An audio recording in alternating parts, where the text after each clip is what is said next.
next to the phone, picked up the phone, and she looked at it for a moment with some astonishment, and she said, "Oh, I'm sorry, I can't speak now. We're observing silence," and hung up. So, that was really, those were special days. And every year, one of us or more of us would somehow make a mistake and speak. For me, from the very beginning of my life with Baba's silence was just so natural. It wasn't something unusual or strange. And Baba was silent was not something we even much thought about. That was Baba. He was silent.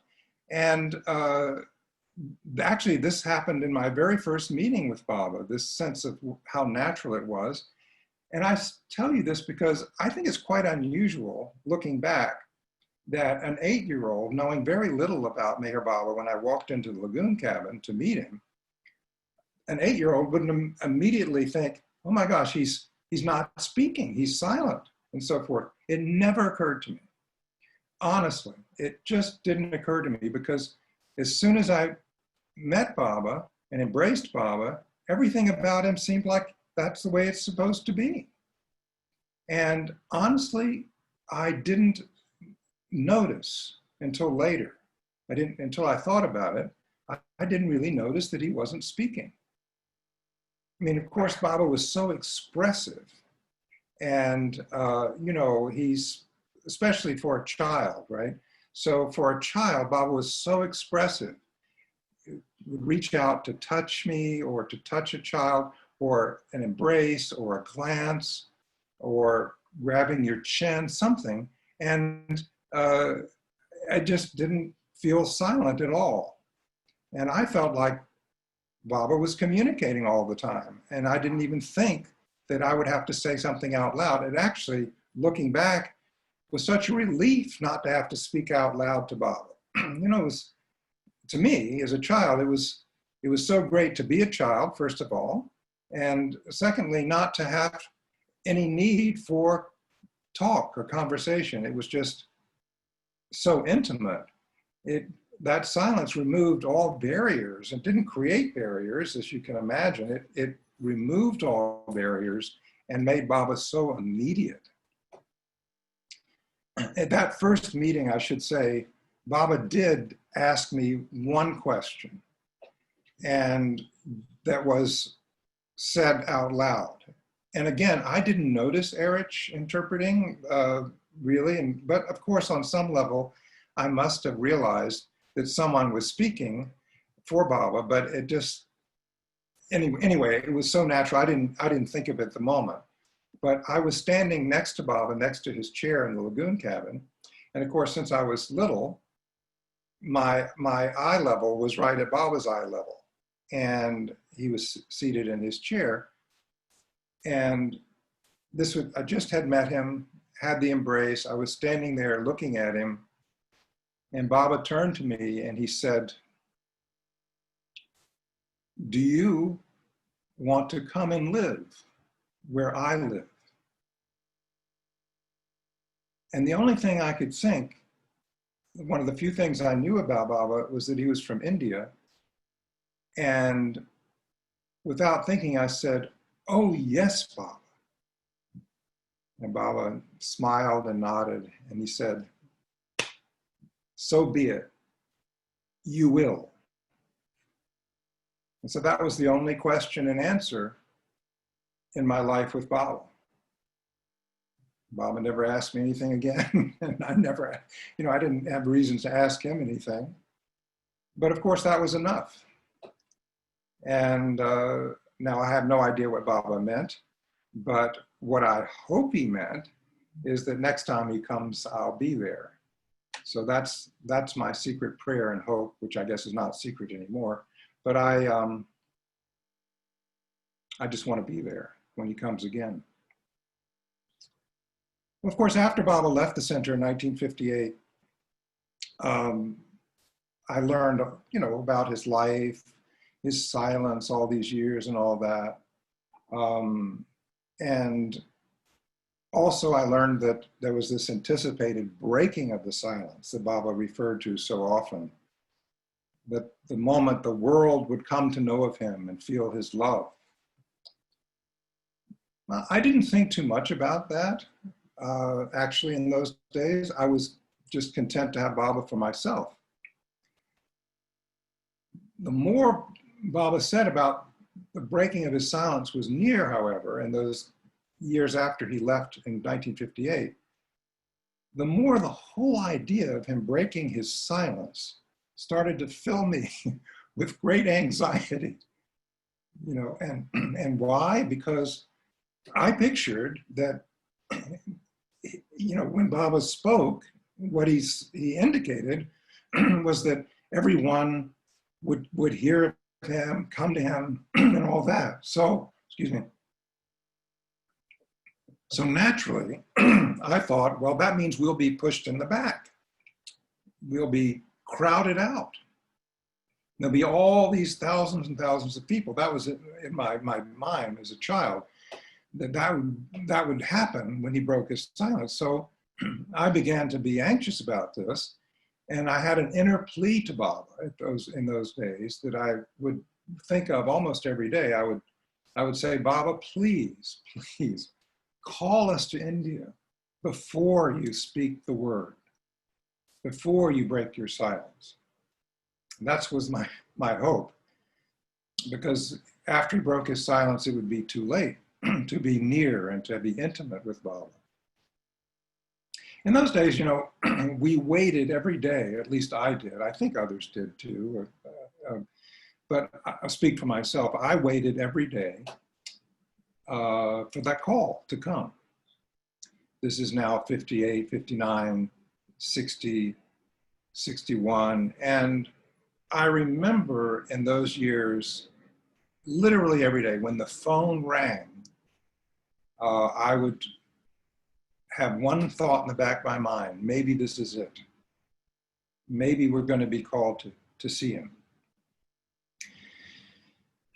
And finally, of course, the call did come. And I was greatly relieved for a number of reasons, but mainly because he had not broken his silence yet, as far as I could tell. But I continued to worry a bit that before we actually got to India, the silence would be broken. So I still carried that anxiety all the way to India with me. And then at the East-West gathering, and I won't tell the whole story, but the first time I saw Baba again after those years, 4 years or whatever it was like the next day. And the communication was exactly the same. It was seamless. I mean, Baba, I didn't think about how to communicate with Baba or what to say or not say. And it just, again, his silence was so intimate that it seemed like he was communicating all the time. And of course, there were the glances, the touches, embraces. Only a few times would I speak aloud to Baba. When we first embraced, the first embrace on that first day, when I came up to Baba, Erich said, when I got to the front of the line, Erich said, "Charles, Baba." You know, that was Erich's role.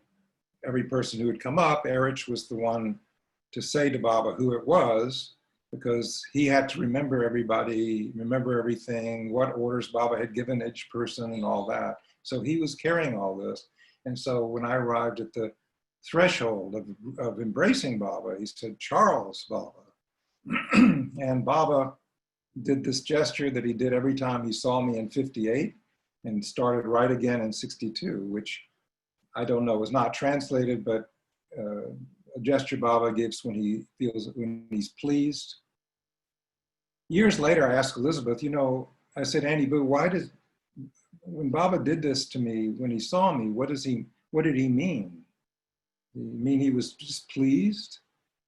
And she said, well, perhaps, but she said, you know, he also may mean, Charles, become perfect in my love, which I love. I love that. And then Baba said, how you've grown. And then he opened up his arms to embrace me. And when I embraced Baba, I had the presence of mind to say out loud, which was, as I say, very unusual to say anything out loud to Baba. But I whispered into his ear, Baba, I love you.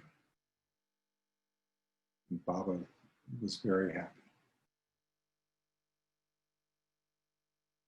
I did that again in the last embrace at the end of the gathering. The last embrace, I again whispered into his ear, Baba, I love you.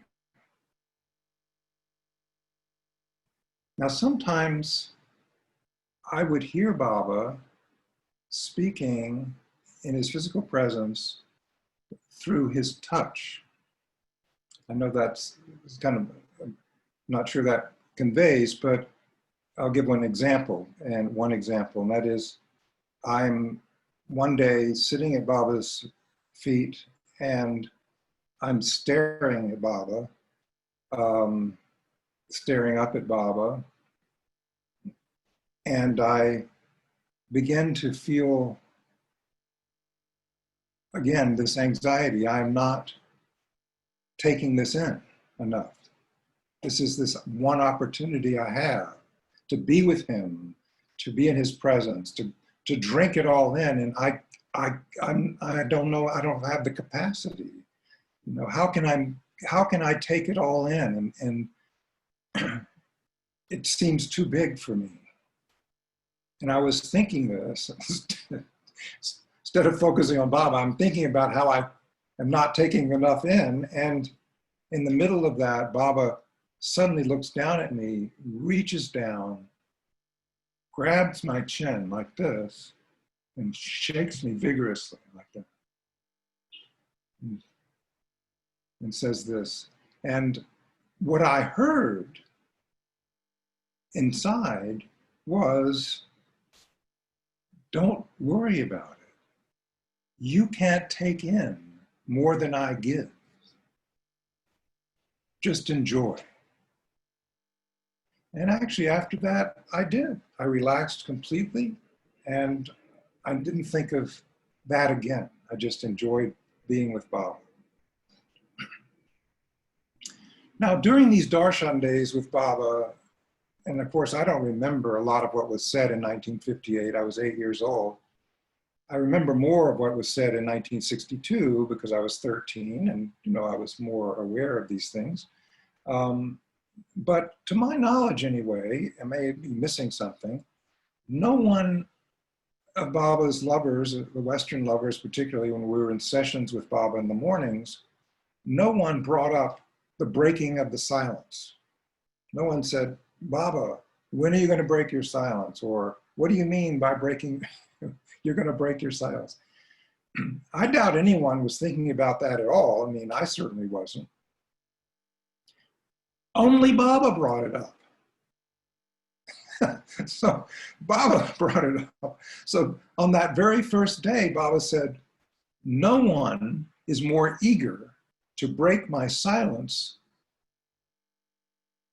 As soon as I break my silence, everything will go easily. And then he said, I want you to long for the breaking of my silence because I long for it.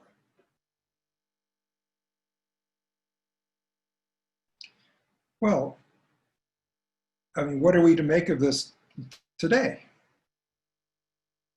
You know, people sometimes ask, they hear about Meher Baba, did he break his silence? Will he break his silence? What does it mean? And I confess that in my life with Baba, I have not really thought much about these questions at all. I mean, Elizabeth, Kitty, Erich, Mani, Pindu, and of course, Mera, And, and spending time in their presence and listening to them, I don't recall that they ever focused on these questions or offered explanations or, made something of it, what it was all about. So, I didn't ask them. It wasn't a topic that I wanted to ask about. With one exception, actually, in 1969, I had an opportunity to meet with Francis Brabazon, and I hadn't really had that chance before.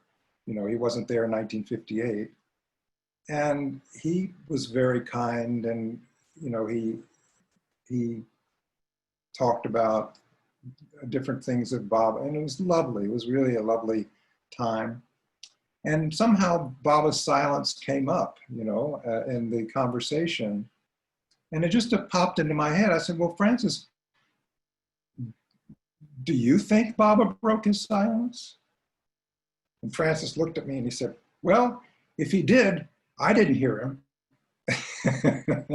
And that's all he said. Elizabeth and Kitty, conveyed to us as children, I speak for Wendy too, and John, I'm sure, they conveyed to us without saying anything. I mean, they didn't give explanations about Baba. They didn't talk about Baba's history or cosmology or even their life with Baba, but they just lived the life, right? So, but without saying anything, they conveyed to me, I'm going to put it my way, my terms, that Baba speaks constantly. Because that's how it seemed in their lives. It seemed like Baba was constantly speaking, just through who they were and how they responded to things.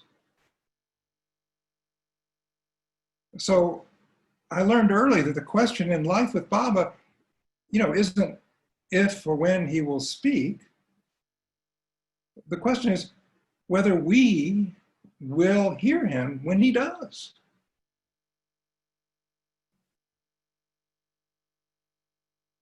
At the same time, though, just as Baba asked, Elizabeth and Kitty and the Mandali in India, they took the breaking of the silence seriously because Baba took it seriously. Of course they would. Of course they would. But whether he spoke or not, whether the world heard the word or not, didn't affect their conviction about Baba in any way whatsoever. Elizabeth's attitude, it seemed to me, was this: if Baba says he will break his silence, he will break his silence. And that's all we need to know. And Erich, I gathered from him over time that, yes, Baba will release the word, consciousness will change. And then he always added, but there'll be new things coming for humanity. So then, it will go back and he will have to come again like that. So yeah, it will change, but then there'll be new challenges, new things to face. And he would say, as typical Erich, that's how it is.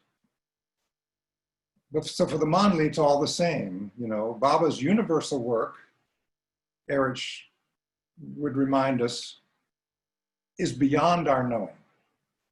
But it will speak for itself when the time is right.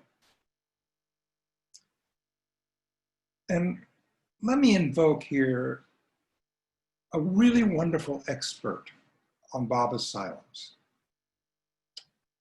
And that's Ali Shah, one of Baba's favorite musts. And I'm sure from reading about him in the Wayfarers, he was a childlike must.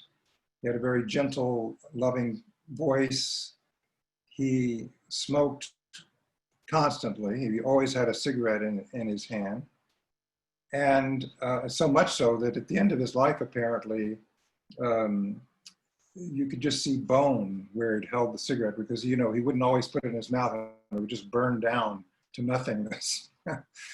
And Baba spent so many days and days and days with Ali Shah in seclusion, working with him. So he was a key.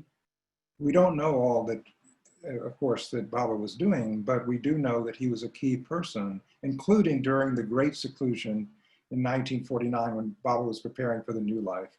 He spent a lot of time during that period with Ali Shah.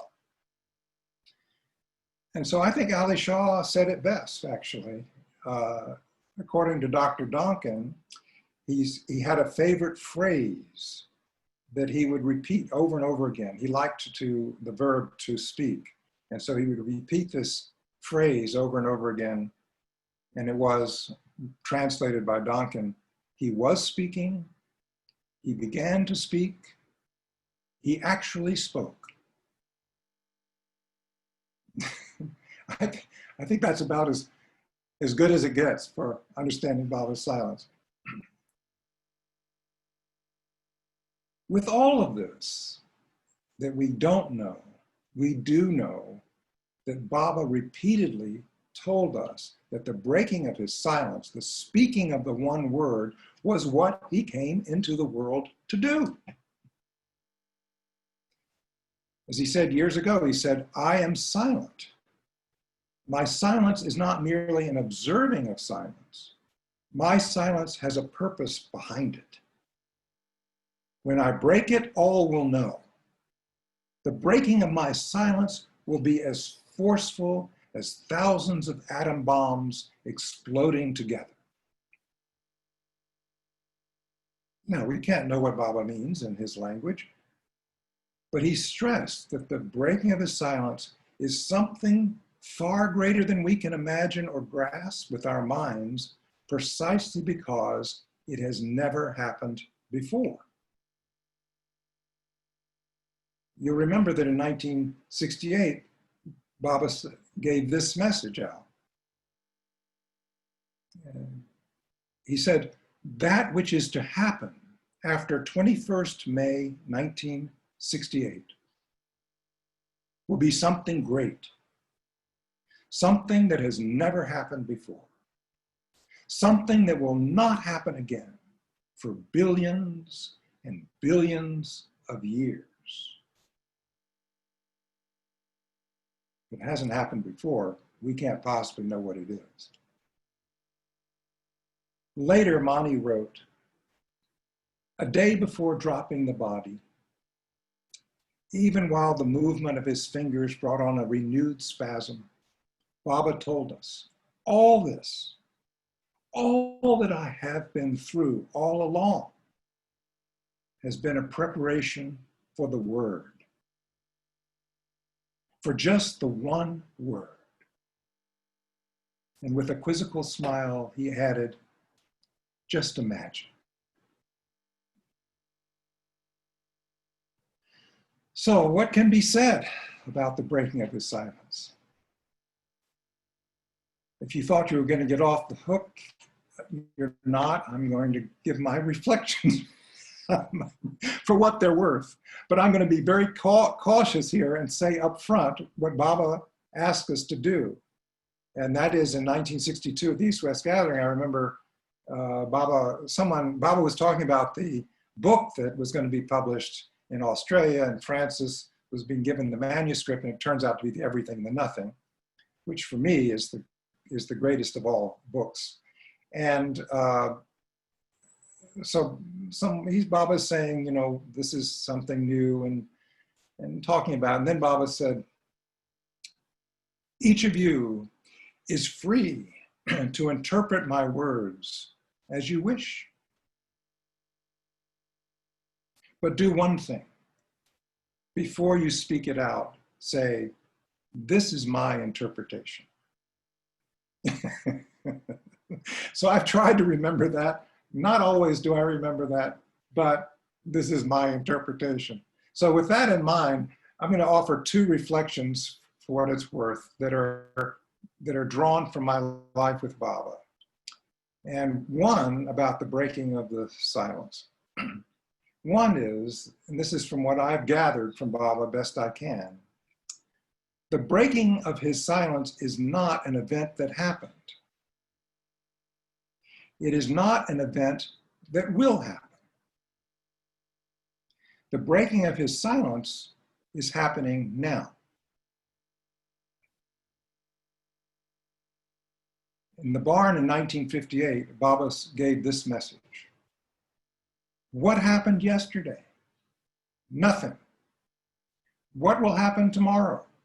Nothing. Everything happens now. The experience of everything happening at this very moment is dinyan, or knowledge, wisdom. Mind says, it was yesterday that Baba was here. Baba gave us a discourse, and we all listened. And the children had a party. And mind also says, tomorrow we will have a performance. But the rare being knows that there is no such thing as yesterday or tomorrow. There is the eternal now, from the beginningless beginning to the endless end.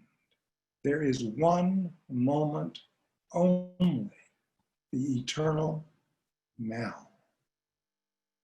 He who experiences the eternal now finds all doubts, worries, everything dissolved like mist and remains in eternal bliss. As Elizabeth used to say, Meher Baba is in the now. We experience life as past, as present, as future. But when we focus on Baba, I feel we participate in the eternal now. So it's my conviction that by carrying out his wish, which means remembering him, acting with love and compassion, serving him and others, knowing that he is in each one, if we focus on carrying out his wish, we each participate now in the speaking of his word of love to a suffering world. Let your life itself, Baba says, be my message of love and truth to the world. And my other reflection, for me, Meher Baba's word of love, spoken from his silence, is deafening. I don't know about you, but when I look at world events since Baba's advent began, I see vast transformations of consciousness, unimaginable transformations that have never happened before in all of human history. I mean, it's so much you can't even grasp it or talk about it, but whether it's about race, about the role of women, about sexual orientation, whether it's technology, whether it's the internet, whether it's atomic energy, traveling to the moon, whatever it is, the transformation of consciousness, which is expressed in all of these things that take place in the gross world, has been so rapid and so unprecedented that no one could have imagined this before Baba's advent. 100 years plus ago, no one could have imagined it. And of course, with all of this unprecedented transformation comes great disruption, chaos, confusion. It's the nature of change in consciousness that it comes with that. That's part of the change and inevitable. It's not that we have chaos and confusion, then sometime we'll get a change. That is the change or part of the change. But what emerges out of all of this, I feel Baba tells us, is a new way of seeing, new forms of liberation for people of many different kinds, a new humanity. So my question in my mind is not when will Baba speak and transform consciousness, but how much more can we take? This is more than you know, the world can even grasp or bargain for, this transformation. And it's only going to be years and years and years from now that humanity will look back in just awe and puzzlement at how we managed to even live through such a time. It was so overwhelming. When, Baba, will we be able just to relax and enjoy the new humanity? Maybe that day will come. But meanwhile, this is the new humanity also. You see it in the acts of courage and love, the emergence of the age of intuition in so many people. I mean, so we don't have to wait to live in it. We are in it now. And constantly reminding us of the word he came to release, Baba, in my view, did not overpromise its impact. You know, people say, how can he make such promises, right? Baba didn't overpromise anything, he understated it, knowing that we cannot grasp or bear the full truth of it. So we are witnesses, if we're connected with Baba, with a front row seat, if you will, to this unique advent, the greatest manifestation of divine love in a long cycle of time. Thus, the change in consciousness is without doubt the greatest in all of recorded history. And to live in this awareness, this conviction, is to live free in the midst of all that is happening now.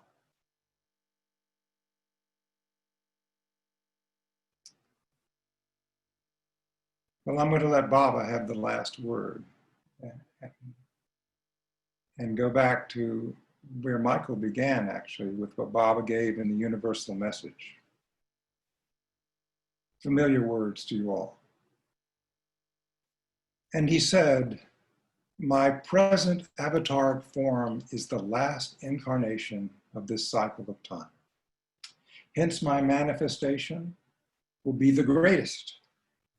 When I break my silence, the impact of my love will be universal, and all life in creation will know, feel, and receive of it. It will help every individual to break himself free from his own bondage in his own way.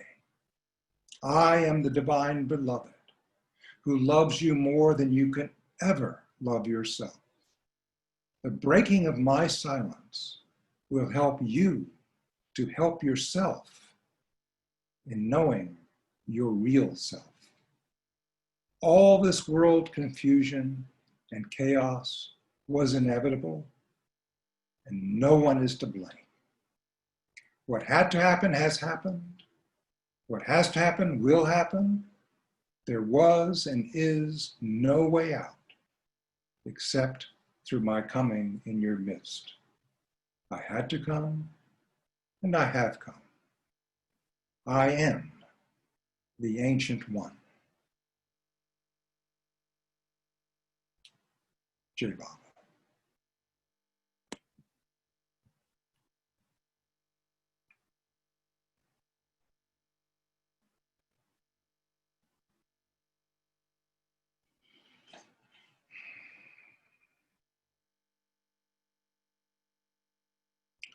So Michael,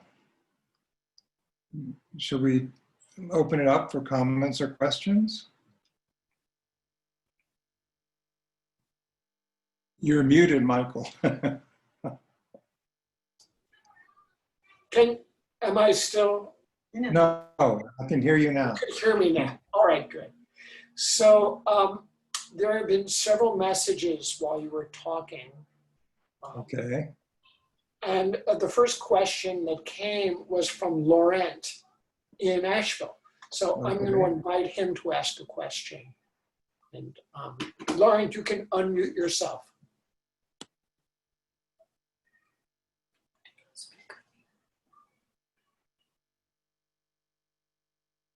Hello, Laurent, are you there? Okay, let's see. I hope I haven't muted him. Unmute. Oops. Okay. Laurent, can you unmute yourself? Yes, now I can. Thank you so All much. right, good. Hi there. Hi, Charles, brother. Jay Baba. Hey, Baba, long time no see. Hey, so I loved your talk, by the way. Fantastic. And Baba's silence breaking in the now is absolutely perfect. I'm just going to sit with that all day and all week and all year, I think. Amazing. I do have a question. You know, you might have heard there was a tragedy in Seattle last night. Summer Taylor is no longer with us. And of course, our condolences go out to her family. It's a real tragedy for me. But the question is simple. I'm struggling with the COVID/protest environment in America, what it all means, the neo-fascism, the obvious awakening. It's all happening all at once, very kaleidoscopic. Can you offer anything at all in terms of navigation around some of this? Because I don't know when to speak up and when to shut up and when to step up and when to sit down. It's extremely confusing, and I think you know what I'm talking about. Thank you. Jay Baba. Jay Baba. Well, you know, I'm not sure I have much wisdom on this, but I do have feelings like you do and a conscience like we do. With Baba, we have a conscience. And so I think that's where I always try to begin, and I'm not always successful at it. And that is, follow our conscience means we have to really examine in ourselves what we feel Baba is saying for us to do each day, or in response to great events that are happening in our world. And then we should follow it, not saying this is what Baba wants, because I learned from Elizabeth a long time ago never to invoke Baba, you know, for what I'm going to do. I can say this is what I feel Baba wants me to do. That's the best I can say. But I do feel that it's an opportunity that Baba gives us, since we have a connection with him, to follow our conscience and do what we can. Now, having said that, you know, I hasten to add, we may have different ways of following our conscience. We may have different political alliances. We may have different ways of thinking about this. And that doesn't mean that someone's right or closer to what Baba wants and someone's not, because we're all equally close to Baba. Everybody is equally close to Baba. So when Baba speaks in our conscience, it's because that's where we are. That's how our conscience has been shaped in our lives with Baba. And of course, we can take from other people ideas and hints and clues as to how we should hear Baba. So I don't say we don't listen to anybody, but once we take in all that we have, Baba's words, what people close to Baba are saying, and all of that, then I feel like, well, we follow our conscience and act. And I think, you know, to me, it's an opportunity. Baba always said, my work is your opportunity. And this is part of his work. We're going to maybe have different roles in responding. You know, we're going to be, I know Mayor Baba people have different political views. You know, everybody sees it the same way. And no one is right or wrong in that deepest sense, but we have to do what we feel is right. And not because we're going to fix it. And this, of course, you're way ahead of me on this, Laurent, you know this. We're not going to fix it, but we are going to participate in what Baba is doing. It's his work. And wherever we are in it, that will be where Baba goes. We take Baba with us. It's like Elizabeth used to say about going to church, you know, and driving back home from church one day, I said, because the sermon such and such, and she said, well, I didn't hear that. And I said, but Annie Boo, if you didn't hear what the sermon said, well, why do you go? And she said, oh, without hesitation, she said, oh, I go to take Baba there. Wherever we go, we take Baba there.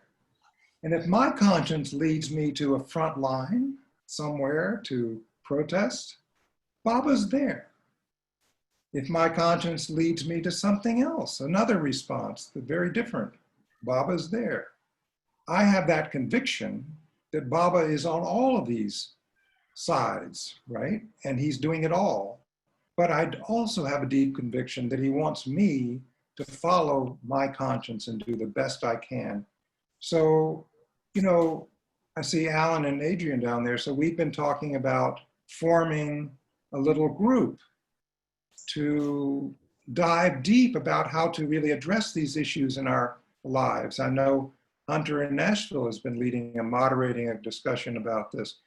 And we're thinking, well, what can we do in Baba's love, in Baba's community? So it's Mayor Baba people invited to do this, to be, you know, what we could call anti-racist. In other words, proactively doing things in our lives instead of saying, well, I'm not racist and, you know, it's terrible, but there's not much I can do. What can we actually do to be part of the solution?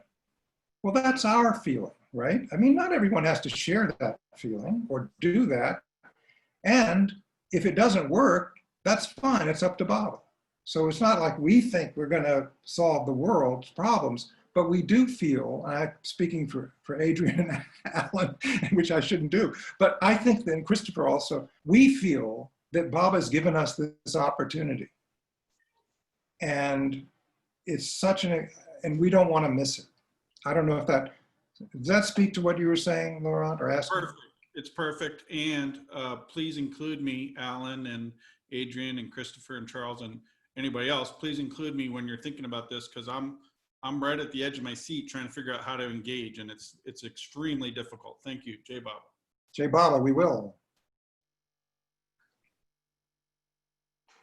I'm going to invite other people just to speak up, and I'll moderate if need be. I'll run in there. Just keep the queue in some kind of order. I have a quick request. Charles, it's Judy. Hi, Judy. Hi there. Judy. Yes. Good to be with you and loved your talk. Could you kindly reread Baba's quote about the eternal now, at least the section around those particular words? Sure.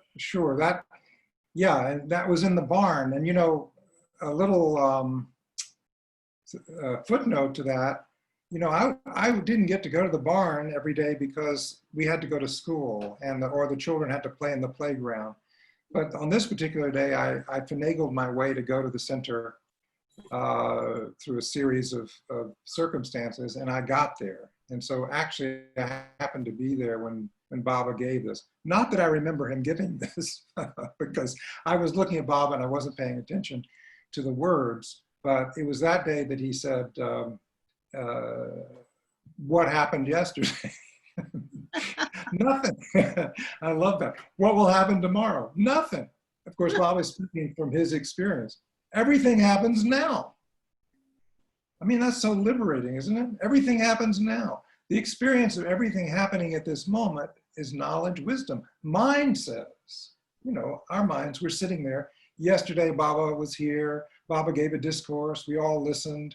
The children had a party. That was, of course, the birthday party. And mind also says, tomorrow we'll have a performance. And that was, of course, the dancers performing for Baba. But one rare being knows that there is no such thing as yesterday or tomorrow. There is the eternal now, from the beginningless beginning to the endless end. There is one moment only, the eternal now. He who experiences the eternal now finds all doubts, worries, everything dissolved like mist and remains in eternal bliss. Now, I'm not there, but we can taste it by being in the now with Baba. That's what I think Baba is offering to us, you know, to be free from that worry of what's going to happen. You know, how bad is it going to get? Or, you know, what did happen? How terrible was it? Well, it didn't happen and it won't happen. It is, all is, from the perspective of God, if you will, Baba says. So he says, begin to live more and more in the now. That's how Baba says it. In that Everything and Nothing, he talks about begin to live more and more in the now. And that will free you. That will liberate you. Part of the reason that I asked is that way back in '67, when I was still looking for Baba and he was in the body, I created an independent study for myself with a professor at Berkeley on the eternal now. It was like, to me, that seemed like the essence of what I was looking for. And I feel even more convinced 50 some years later that he'd led me through that particular concept to his feet. Right. Thank you. Daryl and Susan. Susan wanted to ask a question.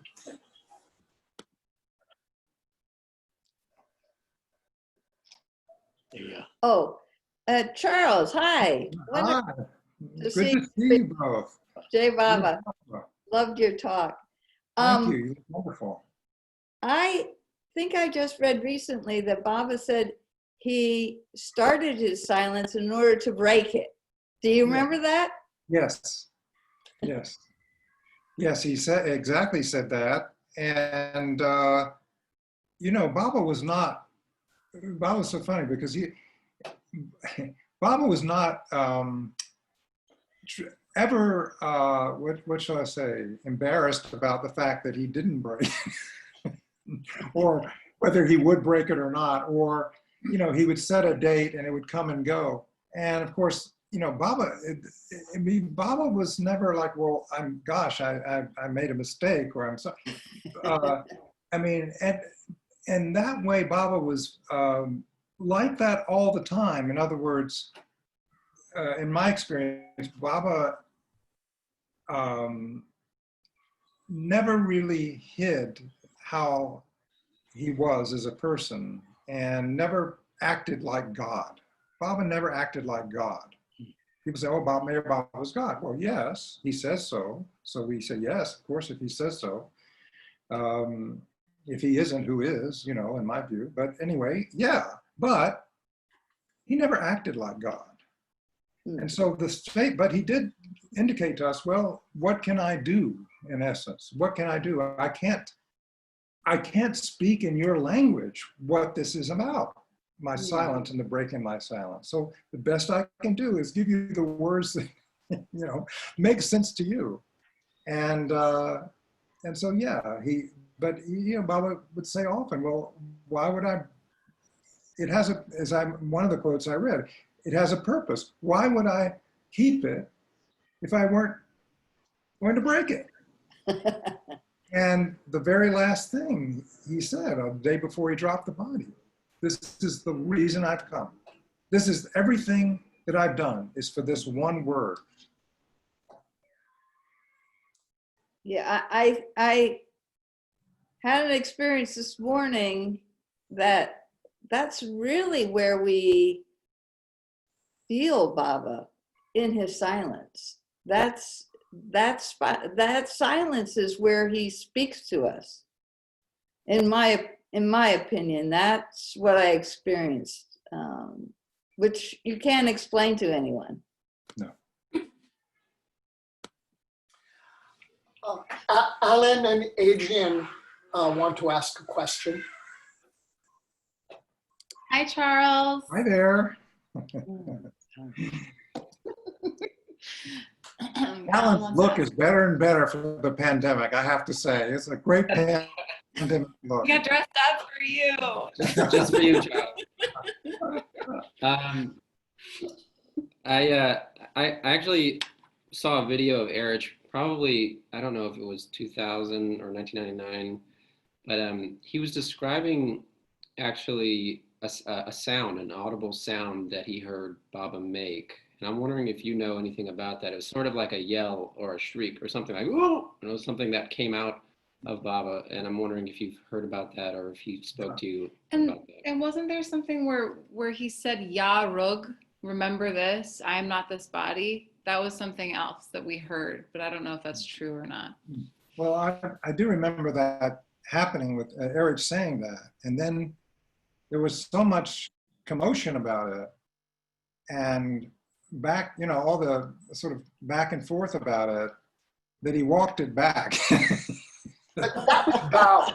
No, he was sorry he had said it, right? I mean, you know, Erich was Yep. very transparent.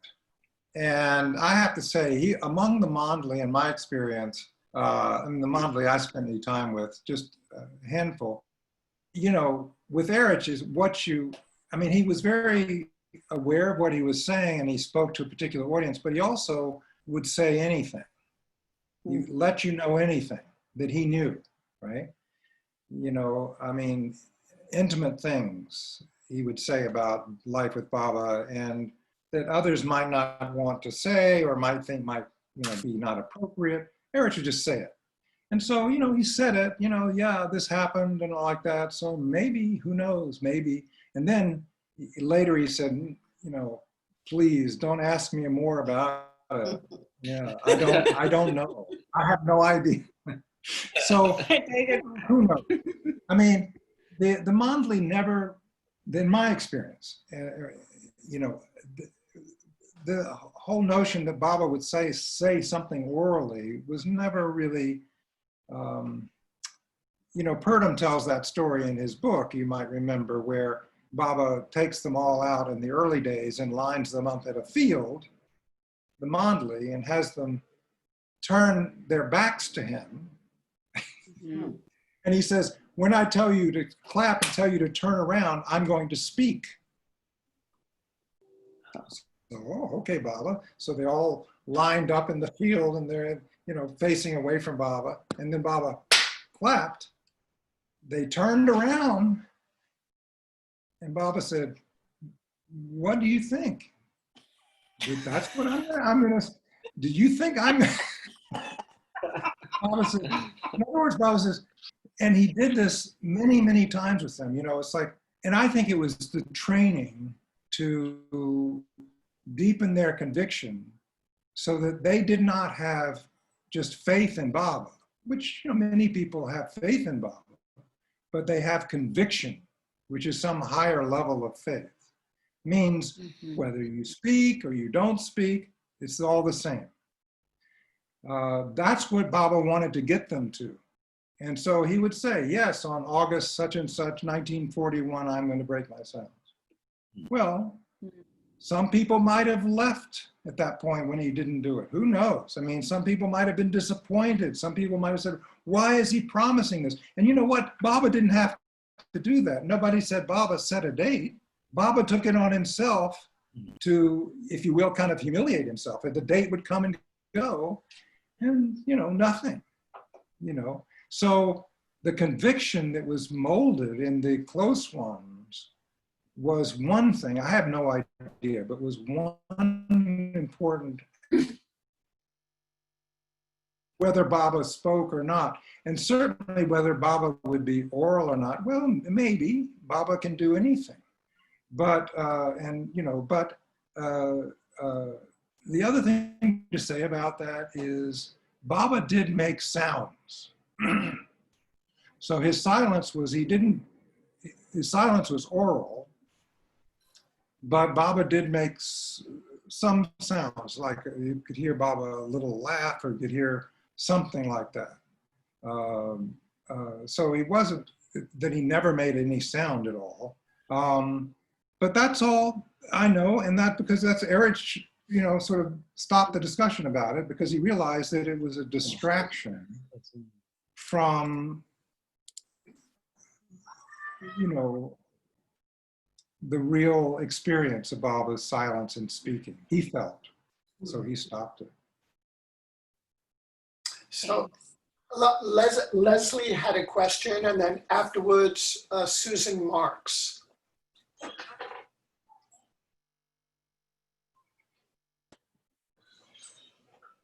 I had to unmute myself. Oh, Charles, hi. Hi. I came to Baba around the end of 67, and so I had a whole year where Baba was in his body and I was loving him and just beginning to follow him. And a couple of times he asked his lovers during that time to keep silence. So when I keep silence on the 10th, it always reconnects me with this very intense time. But what I would like is I would like to hear from you about what you have to say about us now keeping silence. What it means to you, what is the significance? Well, yeah, I can only speak for myself. I don't feel like Baba gave us, you know, any direction about whether to keep silent or not on Silence Day. The Mondley people didn't want to hear about it every year. They didn't want to take it on themselves to every year say, keep silent or this, that, because you know what? They're not Baba. I mean, I say it that way, but they don't want to say, oh, the Mondley now send out the notice that you should keep silent this year. So what they did do is say, well, since Baba gave us this directive to keep silent in 1968, with no exception for fasting, which in many years in my life with Baba, you could have the exception of fasting, you know, if you couldn't keep silent. But in that last year, no exception, you know, if you're gonna do it, you should keep silent. There's no alternative. And then they said, now that, you know, it's up to you, but that's what we say. We don't want to, we feel you should keep silent every year on July 10th. That's how we feel, and that's what we're going to do. But yeah, so I feel like that that's up to each individual conscience. And if it means something, wonderful.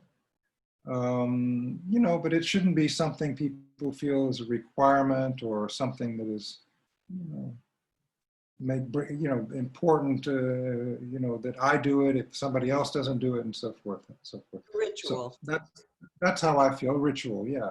I feel that way about all these things, the Duni, everything. These are things that Baba did in his life, but everything Baba did has great meaning and reverberates. And so we can never replicate that. We can't really, we can do these things as a reminder, and that's a beautiful thing. Just a little thing that Elizabeth said once, you know, when someone in the library had brought prasad back from India, this was after Baba had dropped the body, and you know, they said, now I want to give everyone prasad. And Elizabeth said later, when she didn't say anything, but when we were going home from the library, she said, well, you know, I'm not sure about that. She said, you know, only Baba can give prasad. And that's, I always remembered that. And I said, yeah, we can say, here is something that I brought back. It's a remembrance and it was at the tomb. But I just feel like none of these things are the same as when Baba did it, or when Baba asked us to do something. That's how I feel, for what it's worth, just my. Susan Marks wanted to ask something.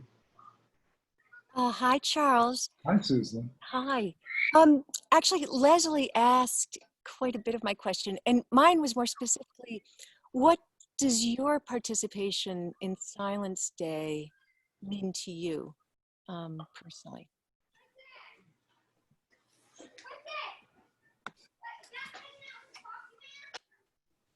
Well, this year, we will be silent, Christopher and I, And I can't speak for Christopher, but what I feel that why this year I feel it's so important is because this is such a momentous moment. And I just feel that this is an opportunity for me that whole day to listen to Baba. I mean, silence gives an opportunity to listen to Baba, as Elizabeth taught me early on. And she taught me that if we do that, then Baba will speak to us during the day. He will answer things during the day if we listen to him every day in the morning. So that's how I feel about a day of silence. It's a day of listening. And I'm not sure how, and Elizabeth used to say, well, you know, he doesn't answer in so many words.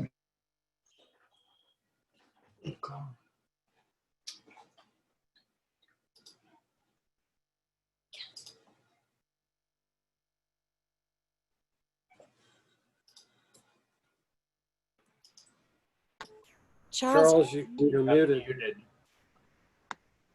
Okay, I got it. I somehow, when everybody was muted, I got caught up in the muting. So I was saying that I'm not sure what when you stopped hearing what I was saying. You saw me gesturing. Like, what is he saying? Or you being I just feel like, so the listening it's an opportunity for a day of real listening, deep listening to Baba. And then what happens after that is that maybe it will help me to hear him more clearly when he speaks in events and people that are in my life and things that happen after that. So that's how I take it, as an opportunity to listen to Baba.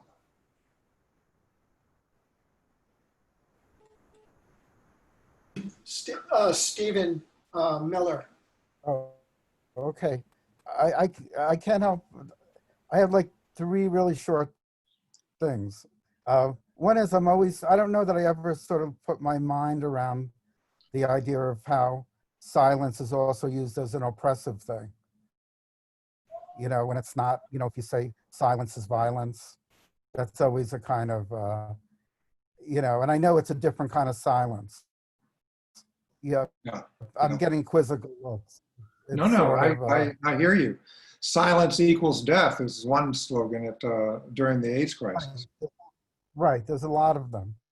And actually that had some real meaning because, you know, Fauci talked about how he just assumed the protesters were quote unquote bums, and they had to talk up to make him realize that they were people just like he was. And then he loved them, and he you know, he helped usher in the cure, the different sorts of remedies that they have, and how important it was that they spoke up. Yes. So how do you reconcile that? So, you know, it actually goes back to Lorent's question, because sometimes you really do have to make a pain in the butt out of yourself. You know, there's that quote by, you know, Eleanor Roosevelt said, if you're not invited to the party, you have to crash the party. That's not exactly being silent. Yeah. Well, you make You know what I mean? You make a wonderful point. It seems to go back Yeah. to these ancient sort of quibble. Yeah. No, Stephen, you make a wonderful point, and I think it's a good opportunity to sort of underscore, for me at least, the idea that if we don't act from our conscience, if we ignore suffering, if we don't, and again, not to say that there's one way to do it, but if we don't act, then our silence is complicit with people suffering. Not only do we miss the opportunity to participate in whatever Baba's doing, but we actually are contributing to the suffering of others by not acting, by not serving and acting with compassion.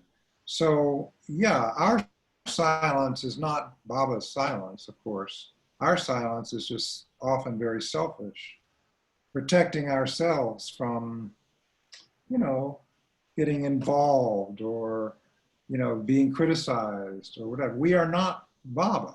And Baba says, don't do as I do, you know, do as I say. What he means is, you know, we can't keep silent and hope to change the world, right? Our silence is not that.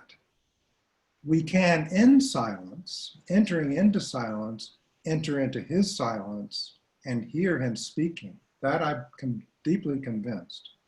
But when it comes to speaking up, we should never be silent, in my view. Baba wouldn't want us to be silent. And actually, I get this from Baba. I don't want to, you know, it's not my notion, but because Baba, when Baba would provoke people to speak, when they were reluctant to speak. For example, in the barn in '58, when he was with talking about various groups and the divisions within groups, you know, the New York Monday night group was angry at the Sufi group and they were taking members from us and they were taking members from us. You know, there's this whole, you know, controversy. And Baba provoked them to talk about it. He provoked them to say and speak about it. And so I think that's one, many examples. Baba said, say it, say it. And often the stories of Baba speaking that way. Oh, okay. Yeah. The stories of Baba provoking people to speak was his way of getting out of us what we might not want to say.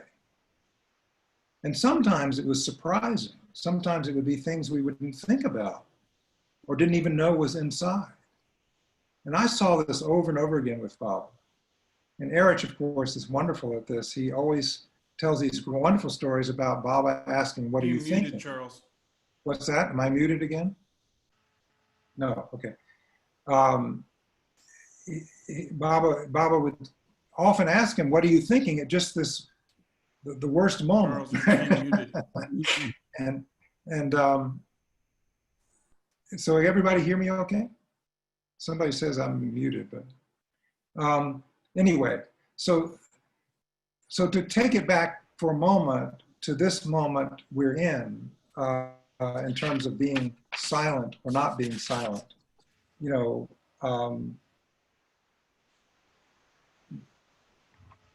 there was 8 minutes and 46 seconds of silence. Except for the background noise of people, the chorus, if you will, like a Greek chorus, crying out to listen to him, not to kill him. There was 8 minutes and 46 seconds where these officers were silent with their hands in their pockets. And that 8 minutes and 46 seconds that took George Floyd's life, in my view, changes everything. Because it reveals so much about our silence. My silence. Yeah, I like to think I've, you know, been concerned, I've done this, I've done that. You know, my resume of being not a racist, I have one.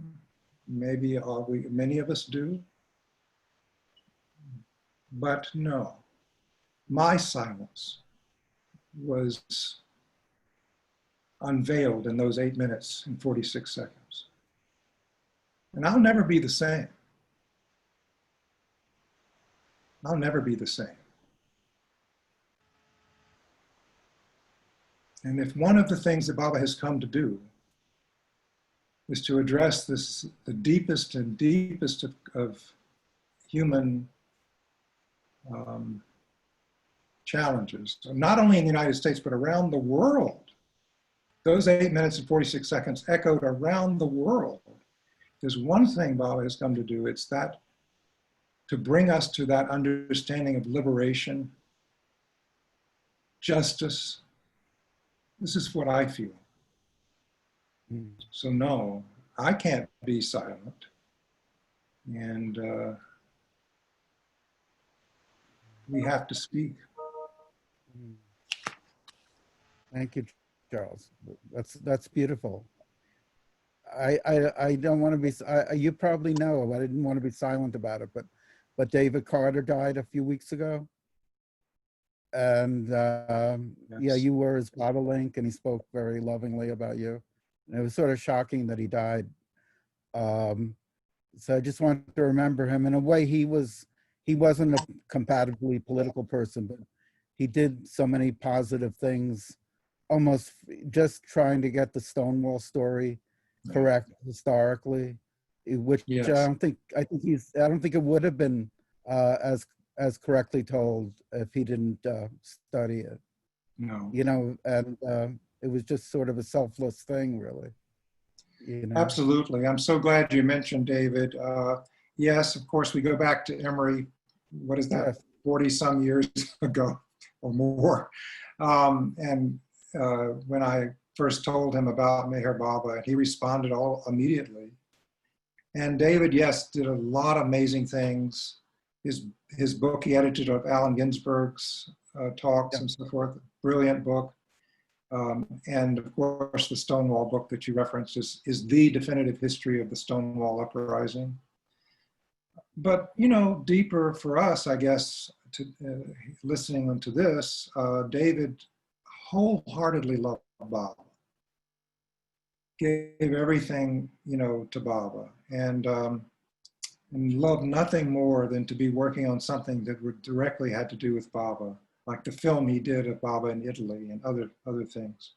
So yeah, and I feel that he was taken by this COVID thing. It was his time, but we don't know, because, you know, people who die like that and are found in New York apartments, you know, don't get counted, right? And they don't get tested. So I don't know for sure, but and he had obviously underlying conditions. But anyway, what Baba is doing through that, I have no idea, but I do know that he was and is very, very close to Baba. Thank you. Michelle Schaefer had something. Hi, Charles. How are you? Thank you for coming and talking to us. I'm just wondering if you could reflect on how all of us in our isolation around the world have been really forced to go inside and find Baba, and that we can't go to the center, we can't go to the Samadhi. Many people can't get together, going to churches, etc. Could you just reflect on that, or if you have any experience with what Baba may have said our future might look like, in terms of, like, was this something that he said may happen to the world, that we will be forced to find him within? And though in our isolation we have all of everybody here, this is an amazing time that, so Yeah, that's well, all really I was wondering. you put it so well, Michelle. I'm not sure I can improve on that. I think that's beautifully put. That we are given an opportunity to be with him and to be. Having said that, we are among the fortunate, many of us. We have that. Christopher and I love this. We're so happy. I mean, we're hermits to begin with, but I mean, we love this. And we have the 3 dogs. I mean, they try our patience some days, and the bird, and we have our home. So how blessed we are. And every time I say that, I also hasten to say, there's so many people who are not, who have to go to work in dangerous settings, who have to deliver the groceries, who have to do all of these things and put their lives at risk, much less the healthcare workers who are so courageous. And so they are truly heroes, and their spiritual opportunity is something great. I mean, I shouldn't say for anybody else because that's not really, but I feel that in my heart. And but we too have a spiritual opportunity in our privilege, if you will, of being able to be focused on Him. I mean, it has been for me personally. I don't think I felt Baba this close in years. I mean, he just feels so near. And whether or not this is part of that larger pattern that Baba is unfolding, that we take to be something happening in the future or, you know, in the past. I mean, for Baba it is, right? But whether this, how much is this, but it does feel like it. One thing is worldwide. And like so many things now, the internet that we're using now, the worldwide connectedness of everything is unprecedented. Humans have never had this experience before, you know, to connect with people across the world and talk to them immediately, but also to share in suffering around the world. It's extraordinary that this has affected everyone. And so the opportunity spiritually is everywhere in the world. It's not just in one place or another. And that's very much like Baba. Because when I say like Baba, I mean, when I think of Meher Baba and his manifestation and who he is, I think of connectedness. I think of a different world where we all are connected and know we are in ways that we have never been before. And I don't think some people say, well, it's a chicken egg, right? You have the internet, so you're connected. I think it's change in consciousness and you have the internet. So for me, because of my conviction about Baba, it comes from him, and these things manifest themselves in our world. We have analogies now in our minds for how everyone can be connected at the same time that we didn't have in human history. We didn't have the imagination of that, you know, because how is that possible? So it seems some sort of fantasy or supernatural thing, but actually this connectedness, much less my favorite example is MapQuest, right? Where Siri or whoever it is, you know, tells you where to go, right? And when to turn left or right. And if you make a mistake, she doesn't get mad. She just reroutes you and gives you another opportunity, which is wonderful. It's like Baba. But the point is that she's doing that for millions of people at the same time. How does she do that? I mean, we never had this notion of universal mind before that had any kind of analogy in human experience. And of course, it's a shadow of universal mind, but nevertheless, we have a way of imagining. How is it that Baba can know us all at the same time? When Baba says, every moment I respond to creation, and my response, being divine, is wholly from love. Well, now we have some way of imagining. How is it possible that Baba can respond to the whole of creation in every moment? And so, yes, this we're going through now is another example of that interconnectedness. And people say, it's so terrible. It is, but it's also a whole new consciousness of the world that we've never had before. That's how I feel, anyway, for what it's worth. Thank you so much, Jabba. Sure. Viola wanted to ask a question, Viola and Matt. And then Betty Luhman wanted to remind us, I believe, that it was actually Bao was said Yadrak. Oh, okay. Yeah. All right, good. Get that on the record. Yeah. Sri Baba, Charles, Jibaba. hi. Yes, I have a question about, do you have any, what are your thoughts about what Erich had said about Baba being, you know, the word in flesh, and that his very life on this earth was breaking his silence, his living being. Also,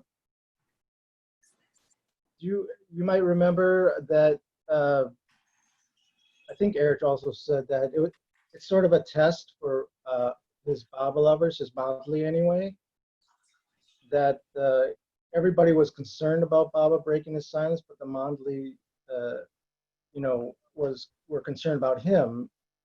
And do you think that the silence, breaking his silence, is sort of a test, I guess, for the rest of us?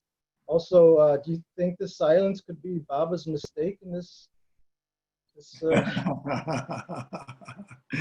His one mistake, right? One mistake. Well, yeah, I mean, starting with that, I think the silence is everything, you know, it's everything. And so on the contrary, Baba and his silence, it's hard to imagine there being Meher Baba without the silence, because this Advent, I can't imagine that he would not have to be silent. To really have that transformation come about, he had to take on that. And it wasn't just an oral or physical silence, of course. It was deeper than that.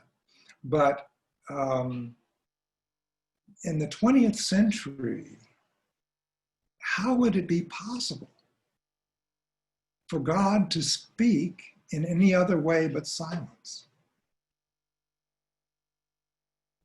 The world wars, the Holocaust, I mean, the changes in technology, all of that, what would he say? And you say, well, he gave discourses. Yes, but that wasn't Baba. Baba was the silence. And he said, I will speak through my silence. I will issue the word from my silence. So I can't imagine, for me, it's hard to imagine any other way that God can break through the noise and bring about the transformation without the silence. Is it a test? Well, I think for some people it might be, you know. I mean, I haven't really, you know, I've known so many Baba people over the years, and I've really rarely met anyone who sort of felt, well, you know, I feel tested by whether Baba spoke or not. I think people are interested naturally. Sometimes they'd like to think about what it would mean, and that's all wonderful. I mean, Baba doesn't say don't try to imagine, you know, how you are going to come to it and understand it. But test, I don't think. I think it's a test for people who don't know Baba very well, of course. It's a test for some people because they may have faith in him, but, you know, Baba hasn't given them that conviction. That's a gift. Once someone has that conviction that Baba gives through his grace, then, and training, you know, then, you know, Baba can do whatever and about his silence or speak or not speak, and it's all the same. So yeah, I think it's not a test for those who feel that conviction about Baba. And where did you begin? You began with an interesting point too, and I'm going backwards. Erich, it's in also the letters, one of the Yeah. letters. He said that the word being the word of God is in flesh with Meher Baba. So his existence on earth was his breaking of the silence. Yeah, yeah. And I think that's a very powerful image. Of course, those of you familiar with the New Testament, the Gospel of John opens with the Word was made flesh. And Baba did indicate that he was not a magician. He wasn't a God person walking around, and it didn't matter that he was a human being because he was God after all. That was the opposite of Baba. Baba had to be a human being in order to speak his word. I don't grasp that fully, but I do see it all the time in Baba's work in his life, over and over and over again. I mean, take working with the Musts, for example. Why is it that Baba had to, when he contacted Musts, sometimes he would use coins, not paper money, but coins. What does that mean? Why did he have to spend so much time in seclusion with a Must in order to do his universal work? Couldn't he have just, I don't know, I don't want to be glib here, but couldn't Baba, if he's God, just sit somewhere and do his universal work? Well, of course, that's absurdity on one level, but another level, you have to ask the question, why does he have to be a human being? So being in flesh, yes, is breaking through and into the world and speaking. God is speaking by being a human being, not by just coming into the world. Because again, God, he wasn't God walking around, right? I mean, he was a human being who had God consciousness, but had to be the human in order for the God consciousness to be experienced and known. And Erich emphasized that over and over again, that how it was through his humanity that he gave us his divinity. That's how Erich came to have the conviction that Baba was divine, was through experiencing his humanity. And so why did Baba have to travel to 300 places in India during those Must tours and contact all these Musts and then and mad people and the poor and all that? The map in the Wayfarers is so revealing. When each place is on there is a place Baba went. Why? Why not just stay, at Meherabad and just say, I'm going to change things? No, he had to do it in the gross world in order for it to change consciousness. We don't fully know why, but we do know, and this is what I think we do know about this. We experience Baba to the extent we do because he became human. He created the gateway to our real self, to Meher Baba as he really is, through becoming a human being. If he had not done that, there would be no gateway. It wouldn't make any difference. So that broke God's silence, yes, in our time for this human being to be walking around doing all of these things in the physical world, broke the silence. And Baba said over and over again, there's no other way except for me to do this. There's no other way except through my coming in your midst and doing these things.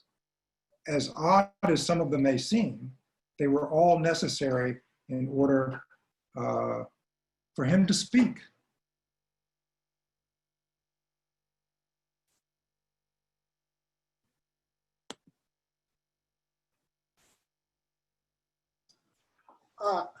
Thank you. Betty Lohman, did you want to bring up that point again, or did you have something else that you wanted to bring up beyond the Yadrak idea? I just wanted to clarify quickly that I didn't mean that Bao spoke. I just wanted to thank Adi for putting a link about the retraction. I hadn't heard about the retraction, and I wasn't listening careful enough to Charles. That's all. Just sorry. I'm wondering if other people have a question or a point they want to bring up. I'm watching the clock. It's almost 5:45. But we're all here. We're all in the soup. I have a question, Michael. So actually, I have a also. Hi. I have a reflection comment as a parent of a very activist, so who is very involved. I mean, yesterday's Summer's death has brought this very close to home. What advice do I give? So I support her. Her conscience says that she wants to participate. But sometimes you worry. But she says, I'm very careful, so these things. But at the same time, there are crazy people who intentionally want to drive into you. And then, so I mean, I don't know how to react. Well, you as parents, that's a big challenge. I don't have that, and it's hard to even imagine. I would be very concerned. So I think it's a natural thing for you to feel that and to worry about that. And it's not, I mean, one can say, well, it's in Baba's hands, but that's not really enough, right? I mean, one still, you love your daughter and you want her to be safe, and you see these violent things happening. One thing to say, fortunately, and this is just on a practical level, fortunately, they are rare. They do happen. But of all we've had thousands of people protesting this weekend all over the country. And so the good news is that most of this is peaceful. Very, very rare does it result in someone being injured or killed. I mean, once is enough, but I just say that so that we maybe keep our anxiety a bit lower by knowing that it's very unlikely that if we do these peaceful protests, that something terrible is going to happen. The other thing is, of course, what you, I'm sure, do, and that is say what Erich said to me, and that is, before you do this, just give it to him and say, Baba, you do it now. I can't do anything. I mean, we can't tell a person to think that way, but if someone loves Baba, they're open to that, which is for Erich, was the essence of spiritual life with Baba. And that is, you do what you feel you must do. And you do it as though it depends on you. Everything depends on you. The passion of addressing the suffering, it depends on you to get out, speak, and to protest. But simultaneously, Erich would say, no, you do nothing. You do nothing. And that really liberates us if we can. It's very difficult to hold both of those together, but that liberates us to do our best and, to keep from getting, going overboard and getting in danger or whatever. I mean, I think that those two things have to be together. And if someone who loves Baba goes out into the protest, but first says, before they go, just simple thing, Baba, you do this, you take this. I'm doing it because I feel I must, so now I'm giving it to you. And then do it. That, I think Erich was so wise on that. That will help. That will help. Yeah, no, I think I agree. And I think we are fortunate that these children, they are well connected with Baba. And so they appreciate taking Baba's name. And then, so that's what we tell them. Say. Yeah. Thank you, Charles. Yeah. Give them my love. You have two beautiful daughters. I'd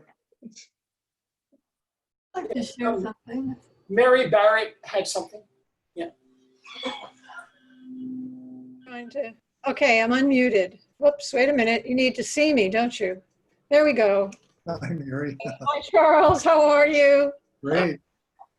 I'm in my kitchen cooking while we're doing this, but you really kind of did answer a lot of what I was going to bring up, but I'm still going to say it. You know, for me in my life recently, it's been important for me to really pay attention to what Baba says and what I get from what he says about, you know, this is all illusion and, you know, what's real. And yet what's going on now, you know, is so dramatic and moving, and everything you just said about doing what you believe in, you know, following your conscience. And I guess it's finding the balance between,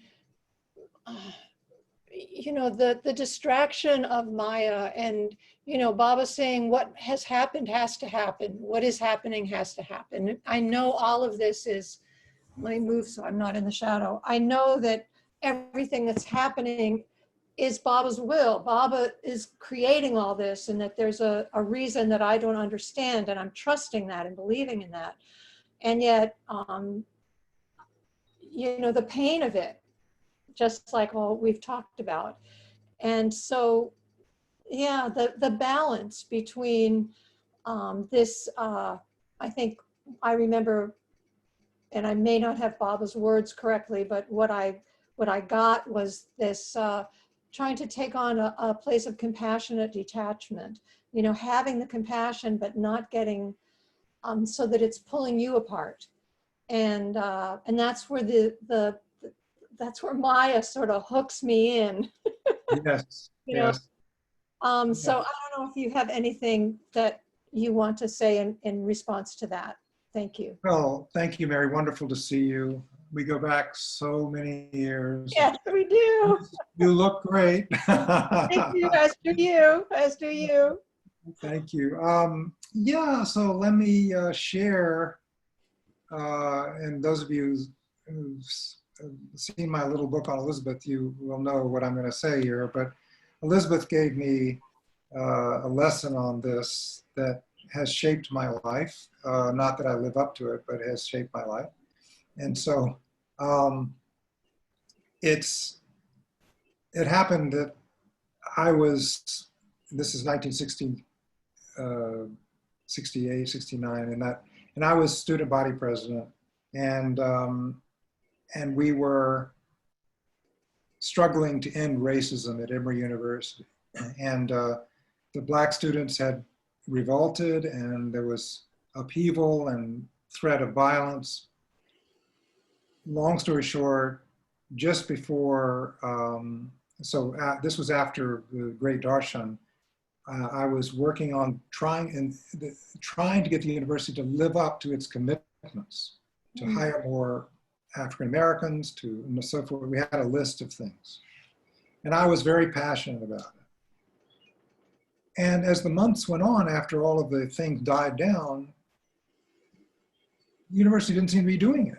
The board didn't seem to be doing what they promised.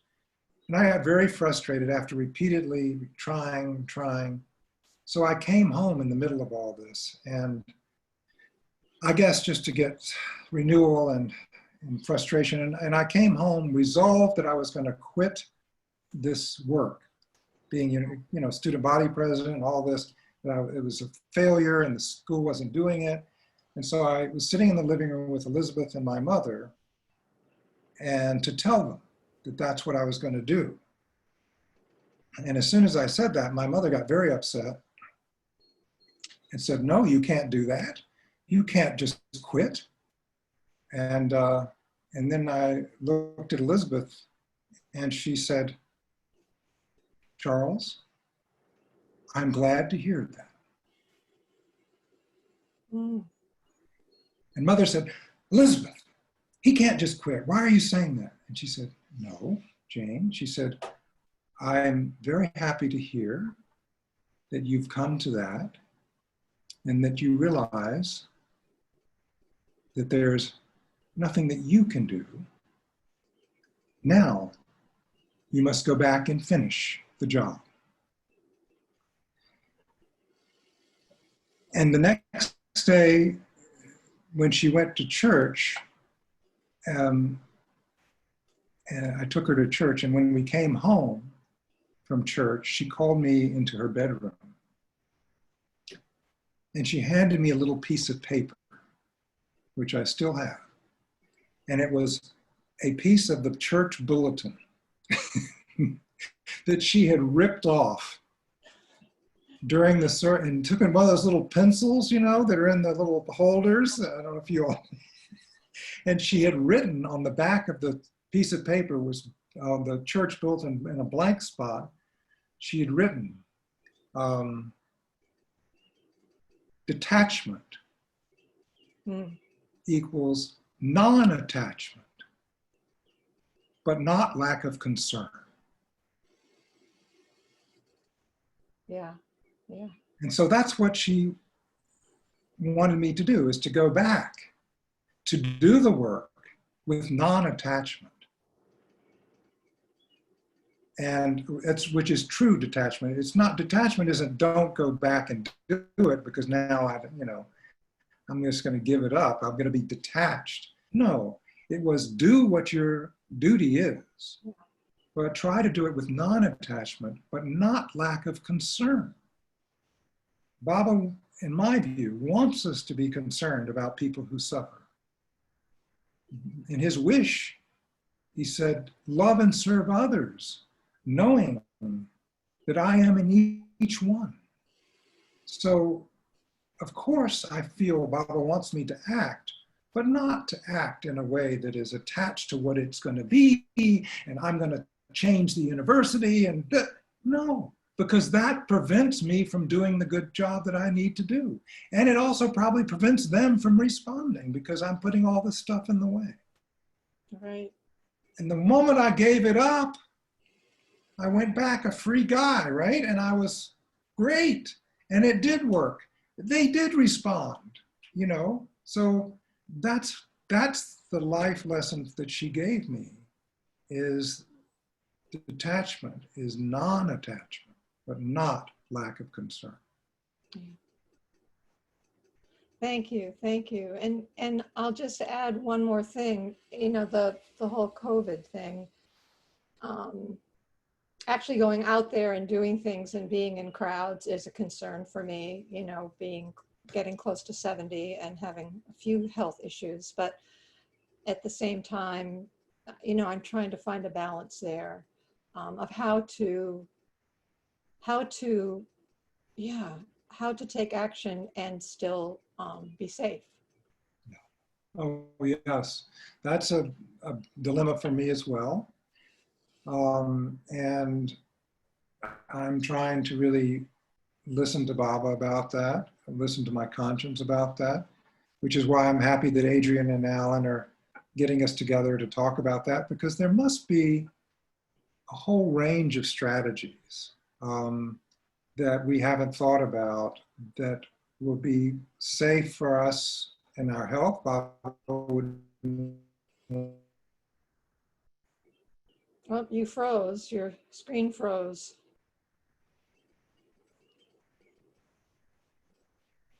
I'm frozen? You're unfrozen now, but you were frozen. Good, okay. Anyway, so I was just saying that we have to find a variety of strategies so that people in their different circumstances can feel they're giving their all, that they're helping. And so that's what we're going to look into. I mean, Christopher has been, this summer, he has been working on workshops for the teachers at his school on how to teach anti-racism, how to change your curriculum to really integrate these things in a meaningful way.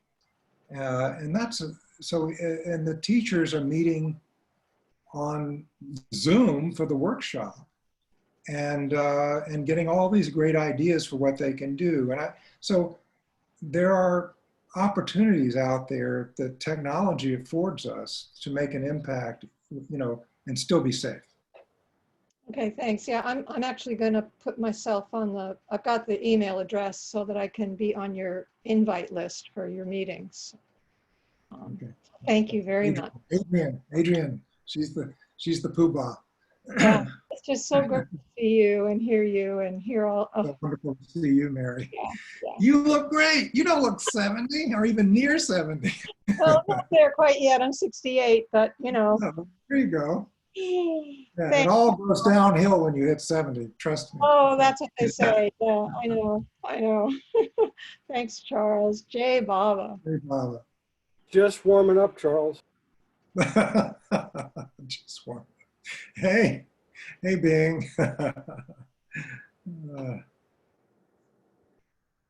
So, hi, everybody. It's just about 6 o'clock. I want to check in with you, Charles. How are you doing? I'm fine, but I don't want to take people beyond where they want to go with this. This is a joy to share Baba, and Great. it's been wonderful to see everybody. I feel very, very fortunate. Right, good. Tom Hopkinson has been trying to ask, it looks like. Oh, okay, great. Go ahead.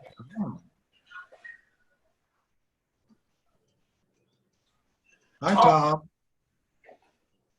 Are you unmuted?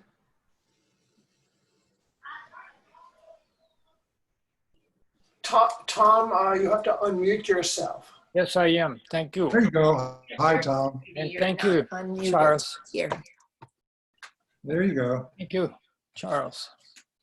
I love your Twitters. I don't know how I got on your list, but anyway, I'm still a little confused about the silence, okay? And what I have come to believe is the silence, and this is somewhat what Susan Smith referred to. The silence is the most direct conduit to our heart system. So, and that's a direct, we experience Baba, and that goes directly to the heart. We can read about Baba, but then that's a filter. So his silence, I thought or think was deliberate for that purpose, that it would directly reach the hearts of the people. But can you comment on that? Oh, I think you've put it beautifully. And I think that intimacy with him is so deepened by silence, by him being in silence. And just the idea of him being in silence in his physical life, raises that and says, I am not the words that I gave. I am not, the books. I am not centers. I am not statues. I am found in silence. I'm found in here. And the whole, the very thing he had carved on his samadhi, I have come not to teach, but to awaken, says it all, right? So the awakening that he came is only possible from within. And that's, why Baba says, I am directly available through no ism at all. What a statement to say. I mean, through no ism at all? I don't have to have an ism to connect with him. Well, maybe we did before. The silence, therefore, the physical silence, the oral silence, was symbolic of that real silence that you're talking about. Yeah. And that real speaking. The real speaking is in here.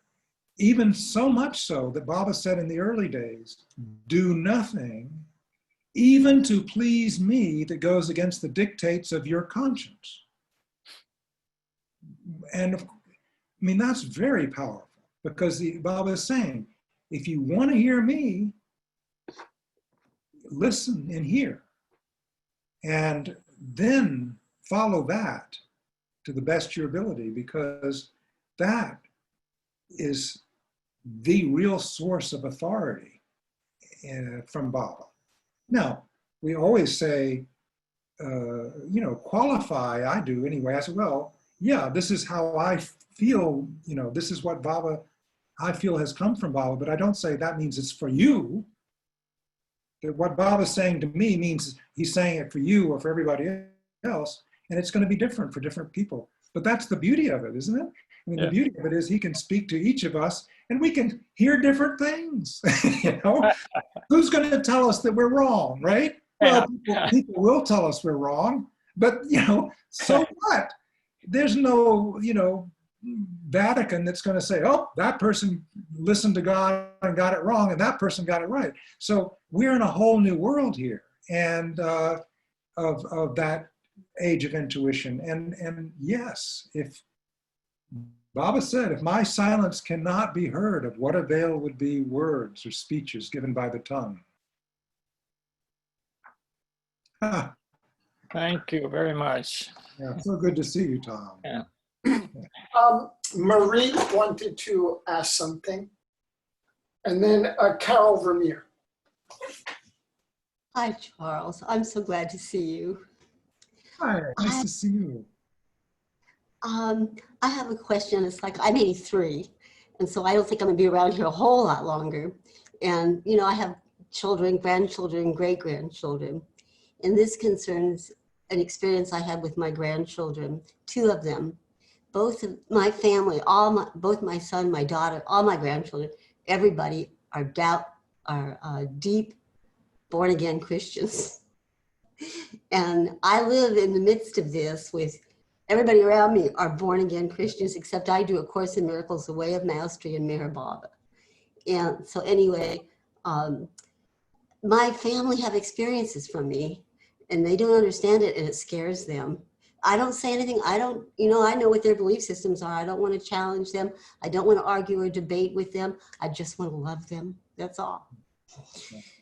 So when 2 of my grandchildren were under 2 years old, I think around 15 or 18 months old, they would not allow me to have the children at all. They were very scared that my presence or anything about me might wake up something in them.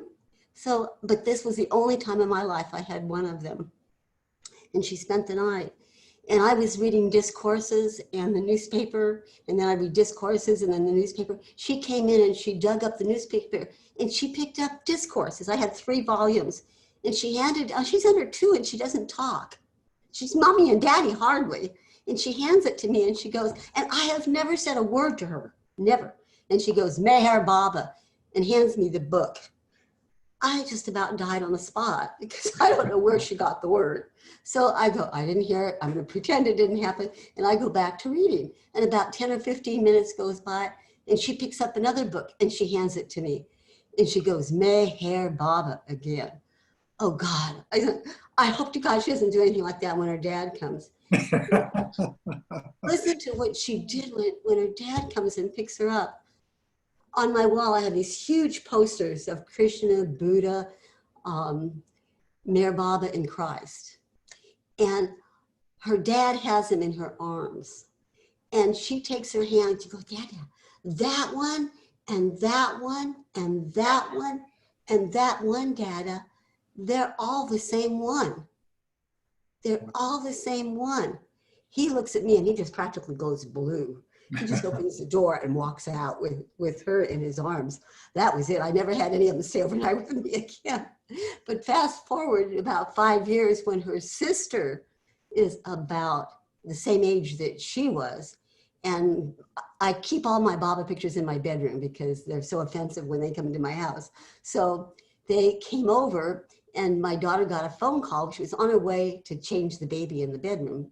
And she says, will you take her in and change her? So Amy, the one that's now 4 years older, 9. Wait, she's, well, her sister is now about the same age she was when this happened.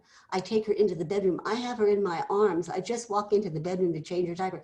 She leaps out of my arms at the picture of Mir Baba. Literally leaps right out of my arm. I mean, and Amy was right next to me, and she grabs her.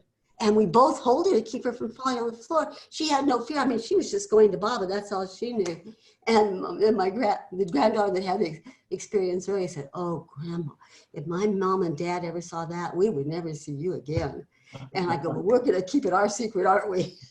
And so, I mean, now both of them, like one is the head of, she's a social worker and she does adoptions for Yuba Center County. The other one's an RN. Incredibly beautiful human beings. I mean, really, really beautiful. I couldn't ask for more joy than I have with all my grandchildren. But so, you know, they're not Baba lovers. And what happened? I mean, how does this happen? And why do you think something like this goes on? I mean. Well, first, let me say thank you for sharing those beautiful vignettes, because so meaningful to hear, because it's a reminder that the story, the bigger story that's going on, that we can't fully see, sometimes peeks through, you know? The bigger story of our journey, which is hidden for good reason. If we knew it all, we couldn't live, we couldn't stand it, but is sometimes just peeks through. And so that's beautiful. Both vignettes remind me of that, of how sometimes we get to glimpse what's really going on. But yeah, then why these impressions are there and people have this viewpoint or that. And of course, it's not because of their connection or lack of connection with Baba or Christ. It's because that's what they must do in order to deepen that connection. We would say, why does it, you know, hey, can I object and do it another way, please? You know, but we have, yeah, and I feel that was either, really, does it have to be this way? And you have you've had a challenge, a great challenge, and it sounds like you've met it with great love, with great compassion and patience. And so Baba has certainly given you an opportunity for spiritual growth through that challenge of having all of your family have a different worldview. Like Elizabeth's family, she had that, they had a very different worldview than she did. But so, you know, we're in families for a reason spiritually, and you face that challenge and you've obviously done a wonderful thing with it, and there's love there. I would say this, how blessed they are to love God. They do.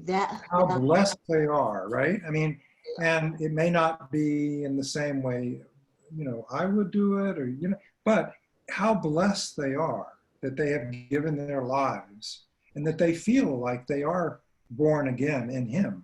And that, combined with hearing His name, will bring them so much closer.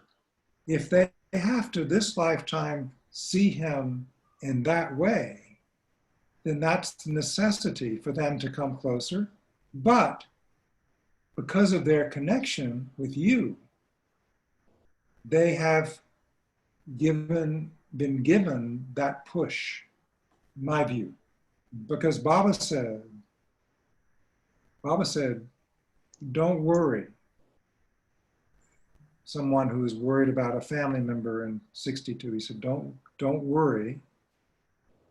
To hear my name is enough. I do the rest. Thank you, Charles. Baba said, I am in each one. So you can't give anything to anyone they don't already have.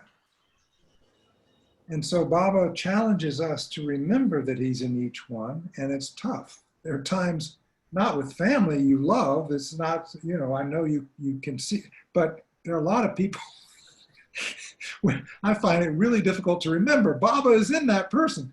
And that's why in just in my prayer life, I have become very focused on sending Baba's love and grace to people that Every day of my life, every day. that have a different view or that are, whatever.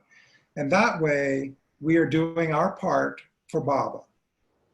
They all love me dearly. I mean, and they're all so loving. They are. Yes. What a blessing, right? Because love is all that matters. That's what matters to me. That's what I've always said. I don't care what anybody thinks. My father was Jewish, my mother was Catholic, and both families couldn't stand each other. My husband was an atheist. So it's like I have known separation with everything. And it's like, that's what I want to come to do, to heal the separation between all people. We're all one. Yeah. And so and all I can do is love and forgive. That's all my life is. And you are doing that. He's doing that through you, because it's the inner work that counts, not what people say or think. It's the inner work. And that deepens their connection. Baba said, Baba made a big deal of our links, with each other. And he always met people with their link, right? Like Elizabeth was our link. And that's how it happens. So they will be there with him when he comes again. Thank you. Yeah. I'm going to ask Carol Vernier to ask the last question, and then I think we'll wrap it up. Yeah. Carol. Hey, Charles. Wow. Marie, Charles, what an incredible exchange. Just so stirs up so much in my heart, and comes back to this conversation and what you were saying earlier, Charles, about detachment, and what Elizabeth said about that, and that event, those times in school. So I have a phrase that I don't know, Baba gave it to me, or it's just part of my work right now, is to be fully engaged and yet fully detached.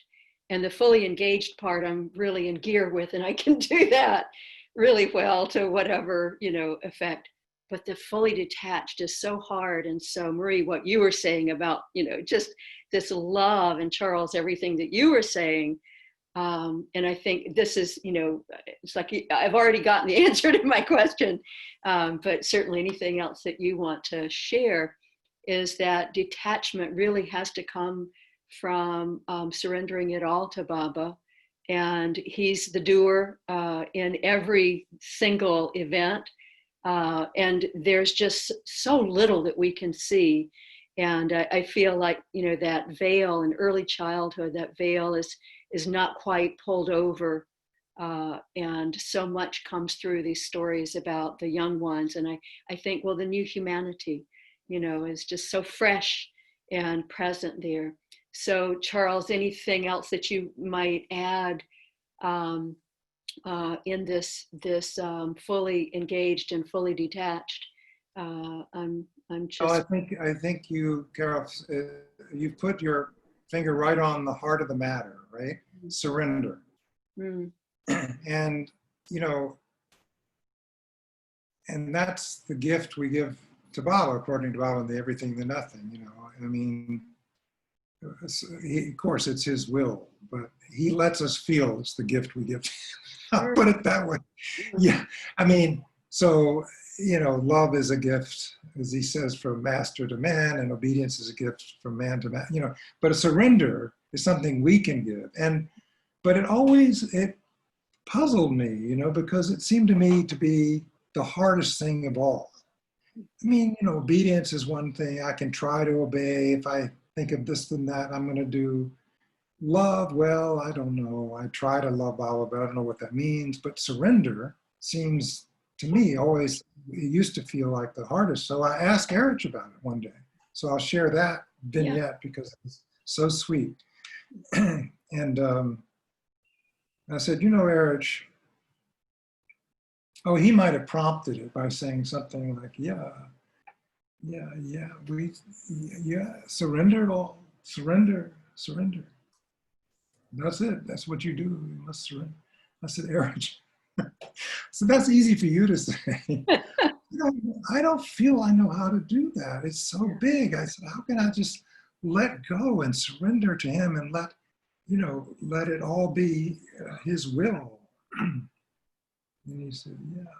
He said, brother, I'm telling you, just do it. And I said, what do you mean? He said, yeah, do it. I said, but Erich, I don't know. No. Yeah, I'm saying, do it. And then he said, tomorrow, do it again. Yeah, next day, do it again. He said, no, none of us know it, brother, how to surrender. I have been with him all these years. What do I know?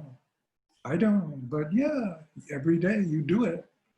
And then one day, it just is. Yeah, one day it is. And you don't have anything but him. You have nothing, you have let go, and you have done that so much that you have nothing left to hold on to but him. Yeah.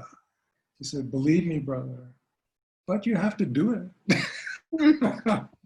So, that helped me, because then instead of it being this thing beyond me, it became something every day that I can do. Now I can do now. Thank you. Yeah, that's just right. Very, very, into the action that we undertake is to give it all to him. Yeah. It's like if that action doesn't come first, it gets really complicated. Yes. I mean, it's going to be complicated anyway, but. Yeah, I always felt that Elizabeth lived her life as though every day were the last day of her life. Yeah. That's how I felt. And I used to think about that. I said, well, that's extraordinary.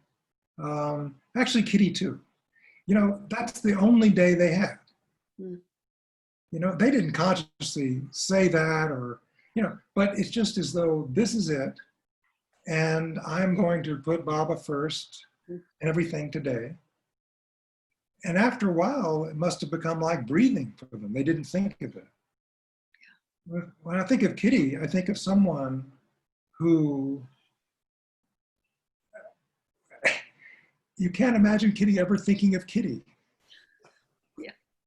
Too much so sometimes, It was so cute and sweet to see, because it was so profound and deep, but it was also sweet. Like if we were sitting at the table and she wanted some ketchup, let's say, or mustard or something for her meal, she would never say, oh, could you get me some ketchup or mustard? She would say, oh, yes. Wouldn't you like some ketchup? Wouldn't you like some mustard? Now, I always knew that meant she wants the ketchup and the mustard. It took me a while to catch on, but she was so incapable of thinking of herself. I mean, she didn't try not to think of herself. She didn't know how, right? She didn't know how. I don't know how not to sometimes, but she didn't know how to think, And same with Elizabeth, it wasn't like she tried to put Baba first.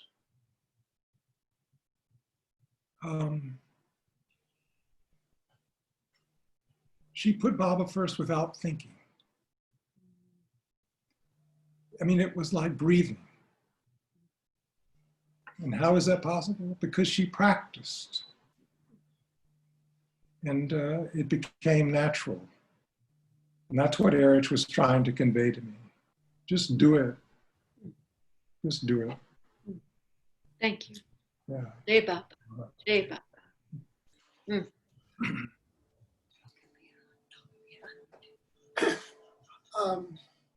It seems this is a great place for us to stop, to end.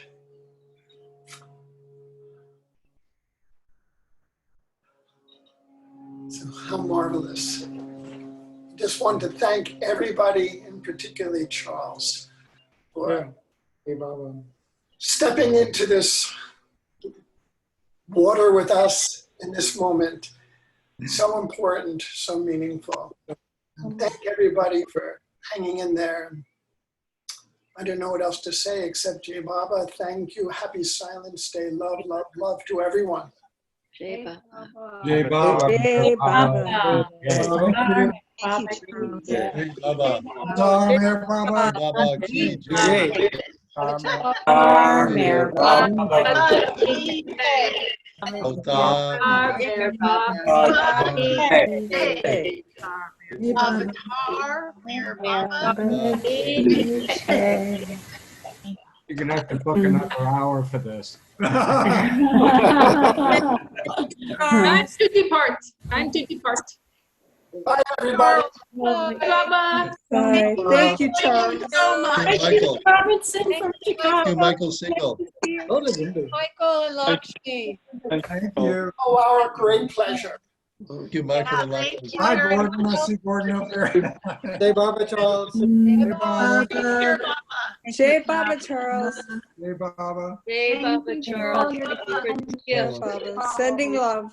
My dog wants a play date with your doggies. Charlie wants a play date. Sorry, thanks, Charlie. He came with that name, Jai Baba. Charles, thank you. Thank you. Charles, so fantastic. There's Thank Matt you, Mike. Viola. You're unmuted now, Jai Baba. Oh. Hi, Matt and Viola. Matt Viola. Wonderful talk, Charles. I love from Hey, Chicago Baba. to everyone. Love to you all. Hey, Baba. Steve. Come to Zoom RT Center. It's so fun. It's awesome. Twice a day. Thank you, Charles. Thank you, Charles. Thank you. Hi, everybody. Hi. Love to Christopher. Christopher, there he is. Hey, Jai Baba, Christopher. Right there. Oh, yeah. Hey.